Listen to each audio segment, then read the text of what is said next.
Hi friends, আজকে আমরা চলে এসেছি নতুন টোটো দেখতে। ভাবছিলাম যে একটা টোটো নেবো, দেখা যাক কি হয়। অবশেষে চলে আসলাম তারা মোটরসে টোটো দেখতে। টোটোটাও ভালোটা লাগছিল আর কি।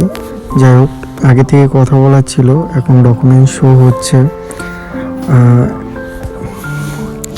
এই যে ছেলেটাকে দেখছো সামনে ডকুমেন্টস দিচ্ছে, হ্যাঁ এটা হচ্ছে আমি। কিন্তু এর আগে যাকে দেখলে যে ডকুমেন্টস দিল সেটা হচ্ছে আমার ফ্রেন্ডের দাদা। হ্যাঁ, টোটোটা ওই নেবে, আমি নেব না, কিন্তু গার্জিয়ান আমাকেই করলো আর কি।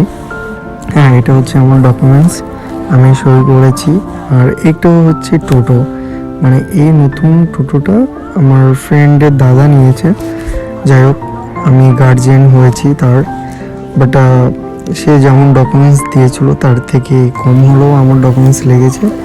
আর আমি হচ্ছে মালিক, এই টোটোর চাবি আমার কাছে, তা আমি এখন হচ্ছে বড় মালিক হয়ে গিয়েছি। বাট আমি মালিক না, মালিক হচ্ছে আরেকজন। বাট খুব ইচ্ছা করছিলো সেন্সার টোটো, আওয়াজ হচ্ছিল, এর জন্য আমি টিপছিলাম। দেখো ফাইনালি ছবিটা দেখো, আর চাবি আমার কাছে আছে। মনে তো হচ্ছিলো যে স্টার্ট করে এক দৌড়ে পালিয়ে কোথাও চলে যায়, বাট যাই হোক, টোটো তো আমার না, অন্য একজনের। Tata bye friends.